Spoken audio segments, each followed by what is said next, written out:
একদিন রাসূলুল্লাহ সাল্লাল্লাহু আলাইহি ওয়াসাল্লাম তিনি লম্বা ভাষণ দিলেন।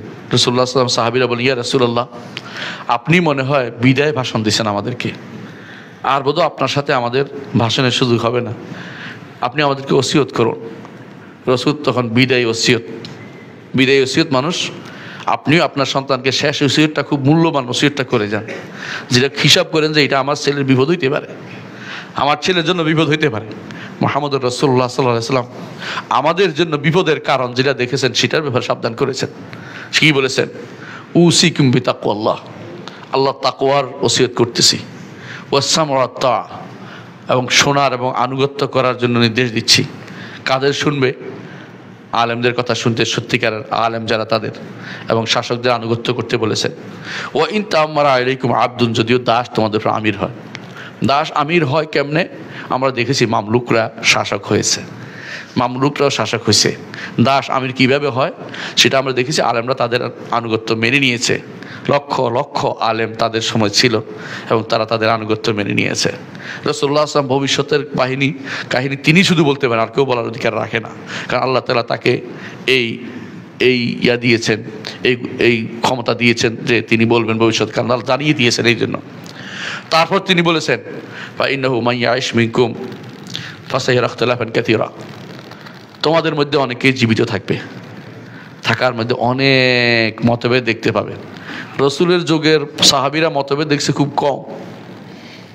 সাহাবীদের যুগের শেষের দিকে শুধু কাদারিয়া জাবারিয়ারা আসছিল, এবং তাদের সময় কিছু কিছু খারেজিরা এসে গেছিল, কিছু কিছু শিয়ারাও এসে গেছিল। এর বাইরে বর্তমান সময়ের কিছুই আসে নাই। তারপরেও বলছেন রসুল, ইখতিলাফান কাসীরা, অনেক মতভেদ দেখতে পাবে। সুবহানাল্লাহ। এখন যদি হয়তো কাসির কতবার বলবো, কাসিরান বোধ 100 বার বলতে হবে যে এত মতভেদ হয়েছে। এত মতভেদের জায়গা রসুল আমাদের কি বলেছেন? আলাইকুম বিসুন্নতি, আমার আদর্শ ধরে থাকবে। আপনি যেটাই করছেন রসুল আদর্শ কিনা একটু জানতে হবে, আপনি মুসলিম হলে। আর যদি বলে আমি মুসলিম না, তো ঘোষণা করে দেন, আপনার বিরুদ্ধে মানুষে বলবে, কি করবে? মুসলিম হবেন, আবার বলবেন যে রসুলের আদর্শ মেনে চলবেন না, আপনি এটা হতে পারে না। রসুলের আদর্শ মানতে আপনি বাধ্য। এই সুন্নত অর্থ এই নয় যে ফরজ সুন্নত নফল না, এই সুন্নত হচ্ছে আদর্শ। আলাইকুম বিসুন্নতি, আমার আদর্শ তোমাদেরকে ধরতে তোমরা ফরজ মানতে বাধ্য। ওয়া সুন্নাতুল খুলাফায়ে রাশিদিন আল মাহদিয়িন মিন বাদি, আমার পরে যে সমস্ত খলিফা হবে, 4 খলিফা রাশিদ, 4 জন খলিফার সুন্নত তোমরা মানতে বাধ্য। আবু বকর, ওমর, ওসমান ও আলী রাদিয়াল্লাহু আনহুম আজমাইন, তাদের সুন্নতকে আঁকড়ে ধরবে। আদু আলাইহা বিন নওয়াজিস, দাঁতের গোড়ালির দাঁত দিয়ে সেগুলি আটকে ধরবে যাতে ছুটে না যায়। তাদের আদর্শ ধরে রাখবে, তাদের আদর্শ বাইরে কোনো আদর্শ নেওয়া যাবে না। ও ইয়াকুম ওয়া মুহদাসাতিল উমুর, সাবধান, বানোয়াট কোনো কিছু, নতুন কোনো কিছু নিবে না, নতুন কোনো কিছু নিবে না।